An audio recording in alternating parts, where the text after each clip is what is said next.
जय श्री राधे, राधे कृष्णा।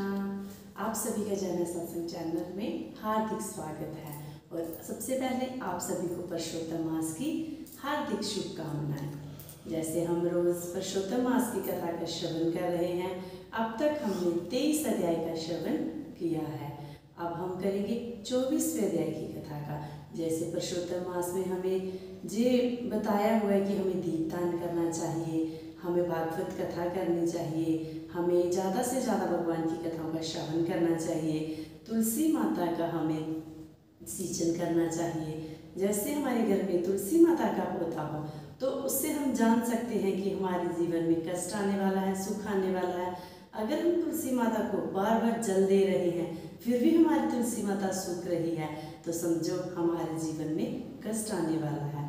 और हमारी तुलसी अगर हरी भरी है और हमारे घर में सुख शांति बनी रहती है। तुलसी माता के निचले भाग में कलावा यानी कि मोली बांधने से हमें सुख शांति घर में बनी रहती है। तो हमें तुलसी माता का पूजन जरूर करना चाहिए। तुलसी माता में तो नारायण जी का वास होता है। जहाँ नारायण जी का वास होता है वहाँ पे माँ लक्ष्मी आप वास करती है और हमें धन की भी प्राप्ति होती है। तो हमें लक्ष्मी माता की पूजा करनी चाहिए। लक्ष्मी तुलसी माता के आगे दीपदान जरूर करना चाहिए। बोलो कृष्ण भगवान की जय। तो अब हम शुरू करें 24वें अध्याय की कथा का महात्म्य। 24वां अध्याय। उग्रदेव को मणिग्रीव सब कुछ बताकर बोला, है ब्राह्मण, इस समय मुझ पाप युक्त पर आप अनुग्रह करें। मेरे किसी पूर्व जन्म के पुण्य से ही आप इस वन में पधारे हैं। आप उपदेश रूप पदार्थ से हमको कृतार्थ करें, जिससे मेरा ये तीर्थ दारिद्र्य क्षण भर में नष्ट हो जाए और अतुल वैभव को प्राप्त होकर मैं स्वेच्छा से भी चलूं। उग्रदेव जी बोले, ही महाभाग, तुम कृतार्थ हुए। जो तुमने मेरा अतिथि सत्कार किया इसी से तुम्हारा कल्याण होगा। बिना व्रत, बिना तीर्थ, बिना दान, बिना परिश्रम तेरा दरिद्र नष्ट हो जाएगा। ऐसे ही मैंने निश्चय किया।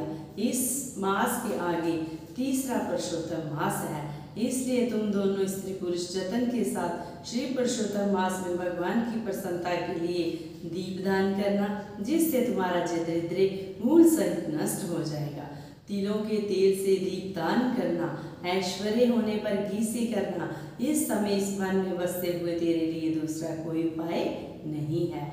अगस्त्य जी बोले, इस प्रकार कहकर शेष ब्राह्मण दोनों हाथों में मुरली लिए हुए श्री कृष्ण भगवान को स्मरण करता हुआ प्रयाग की तरफ चल दिया। 2 महीने व्यतीत होने पर जब श्री परशोत्तम मास आया तब गुरु भक्ति में तत्पर दोनों स्त्री पुरुष उस मार्ग में दीपक दान करने लगे। आलस्य रहित वे दोनों ऐश्वर्य के लिए इंगुंदी के तेल से दीपक जलाने लगे और इसी प्रकार सारा परशोत्तम मास बिताया। उग्रदेव की कृपा से अंतकरण को शुद्ध करके अंत में मरण को प्राप्त हुआ।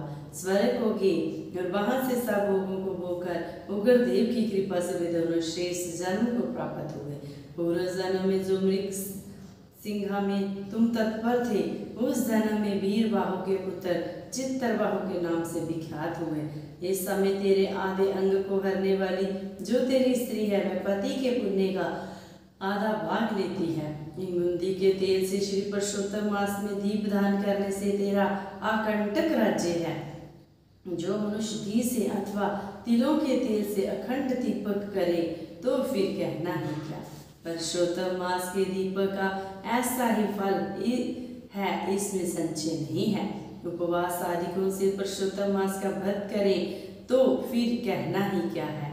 वाल्मीकि जी बोले, इस प्रकार अगस्त्य जी राजा चित्तरबाहु के पूर्व जन्म की कथा कहकर सत्कार को प्राप्त होकर नाथ रहित आशीर्वाद देकर वहां से चले गए। बोल विष्णु भगवान की